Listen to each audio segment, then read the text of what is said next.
নমস্কার, ইট explore elevate চ্যানেলে আপনাদের সবাইকে স্বাগত জানাই। আজ নিয়ে এসেছি আমাদের সপরিবারে উত্তরাখণ্ড ভ্রমণের তৃতীয় পর্ব নিয়ে। আজকে তৃতীয় পর্বের প্রথম ভাগে আপনারা দেখবেন আমাদের হরিদ্বারের দ্বিতীয় দিনে হরিদ্বার থেকে ঋষিকেশ যাত্রা, ঋষিকেশে কয়েকটি দর্শনীয় স্থানে ভ্রমণের অভিজ্ঞতা। এই পর্বের দ্বিতীয় ভাগে আপনারা দেখবেন হরিদ্বারের তৃতীয় অর্থাৎ শেষ দিনে হরকি পৌড়ি গঙ্গা ঘাটে সন্ধ্যা আরতি ও সাথে খাওয়া দাওয়ার অভিজ্ঞতা। তাহলে দেখতে থাকুন আজকের ভিডিওটি শেষ পর্যন্ত।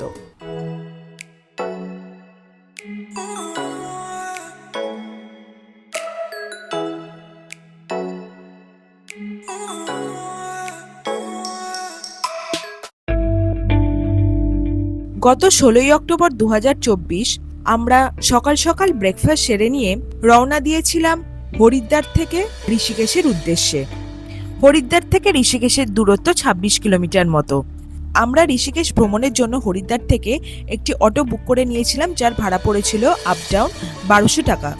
ইউনিয়নের প্রভাবে বহিরাগত স্থানীয় যান চলাচল নিষিদ্ধ থাকায় আমাদের অটো ড্রাইভার একটি আলাদা অটোর ব্যবস্থা করে দিয়েছিলেন মেন পয়েন্টে পৌঁছে দেওয়ার জন্য। পিক আপ ও ড্রপের জন্য কোনো এক্সট্রা চার্জ আমাদের দিতে হয়নি। অবশেষে আমরা এসে পৌঁছালাম ঋষিকেশে।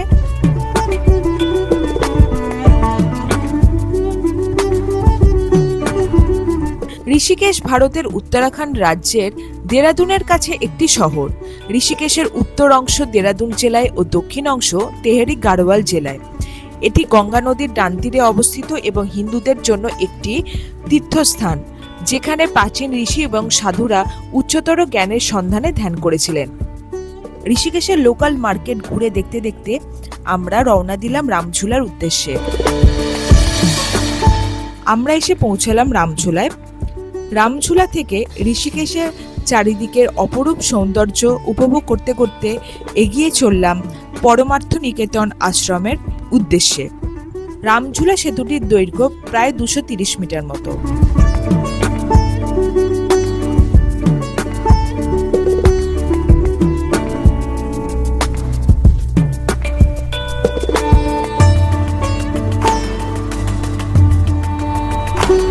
হাঁটতে হাঁটতে একটু এগিয়ে এসে আমরা গঙ্গার ঘাটের চারিদিকের অপরূপ সৌন্দর্য বেশ খানিকক্ষণ উপভোগ করলাম। তারপর ওখান থেকে বেরিয়ে আমরা একটি স্থানীয় ক্যাফেটেরিয়াতে প্রবেশ করেছিলাম তেষ্টা মেটানোর জন্য। ক্যাফেটেরিয়ার ব্যালকনি থেকে ভিউটা খুব সুন্দর ছিল। মুসাম্বি জুস আর পাইনাপেল জুস পান করে ক্যাফেটেরিয়া থেকে বেরিয়েই নজরে পড়ল স্থানীয় একটি ফল, যার নাম ছিল রামফল, যদিও আমাদের আর খেয়ে দেখা হয়নি। হাঁটতে হাঁটতে আমরা এসে পৌঁছালাম পরমার্থ নিকেতন আশ্রমে। এটি গঙ্গার ধারে যাওয়ার জন্য একটি সুগঠিত প্রবেশদ্বার। 1999 সালে মার্চ মাসের প্রথম দিকে বার্ষিক আন্তর্জাতিক যোগাসন উৎসবের প্রথমবার আয়োজন করা হয় ঋষিকেশে। ঋষিকেশে পবিত্র গঙ্গার জল মাথায় স্পর্শ করে শুদ্ধ মনে পরিবেশন করলাম যোগাসন। তারপর প্রবেশ করলাম পরমার্থ নিকেতন আশ্রমের অন্দরমহলে। প্রকৃতির মাঝে গড়ে ওঠা আশ্রমের অন্দরমহলের সৌন্দর্য এতটাই মনোমুগ্ধকর ছিল যে সারাদিনই এখানে বসে সময় কাটিয়ে দেওয়া যায়। কড়া রোদে ঘুরতে ঘুরতে ক্লান্তি বোধ করায় ও শারীরিক অসুস্থতাজনিত কারণের জন্য আমরা ঋষিকেশের বেশ কয়েকটি দর্শনীয় স্থান আমাদের ভ্রমণের তালিকা থেকে বাদ দিয়েছিলাম।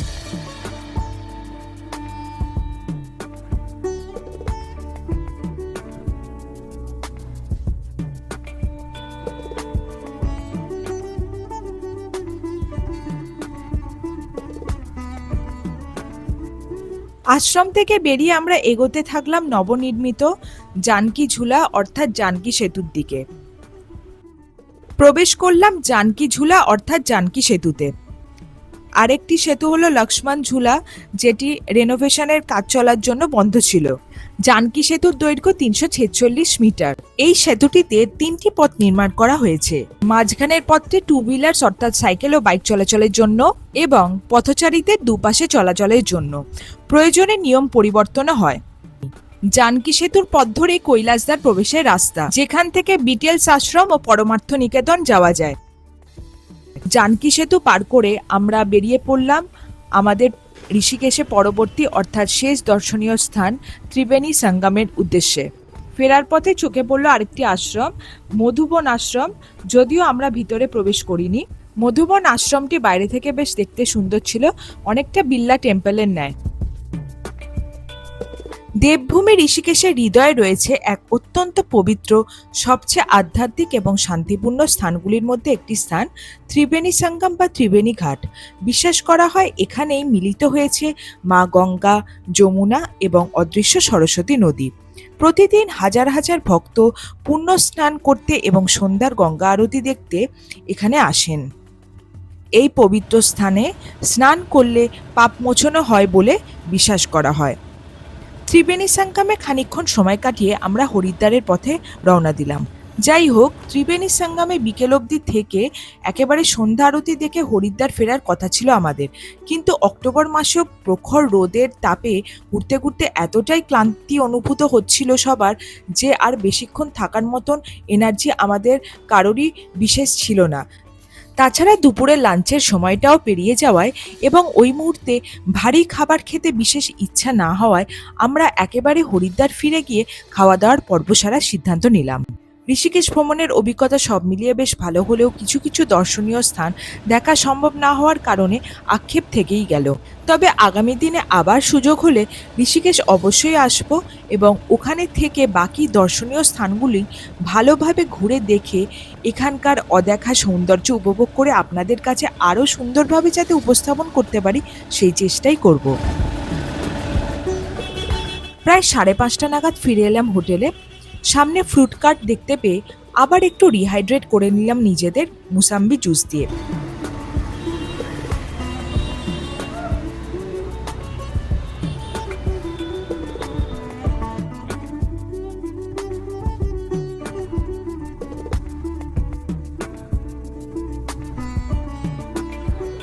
তারপর রুমে ঘন্টাখানেক রেস্ট করে সন্ধেবেলার দিকে আবার আমরা বেরিয়ে পড়লাম দাদা বৌদি হোটেলে খেতে যাওয়ার জন্য।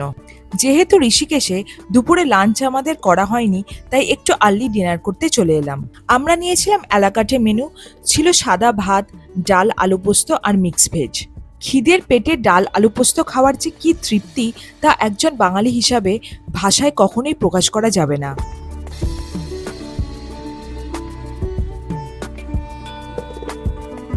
ভরপেট খাওয়া দাওয়া সেরে নিয়ে কয়েকটি স্থানীয় মিষ্টির দোকান ঘুরে দেখলাম।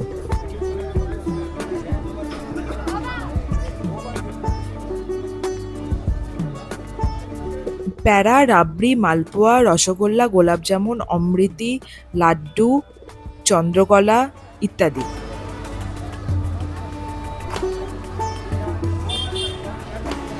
সেদিন যদিও আমরা মিষ্টি খাইনি, তবে রকমারি লোভনীয় মিষ্টির সম্ভার দেখতে দেখতে হোটেল ফিরে গেলাম। আজকের ব্লগটি এই পর্যন্তই। ভিডিওটি ভালো লাগলে লাইক করবেন এবং চ্যানেলটি সাবস্ক্রাইব করতে ভুলবেন না। পরের পর্ব নিয়ে শীঘ্রই আসবো। সঙ্গে থাকবেন, ভালো থাকবেন।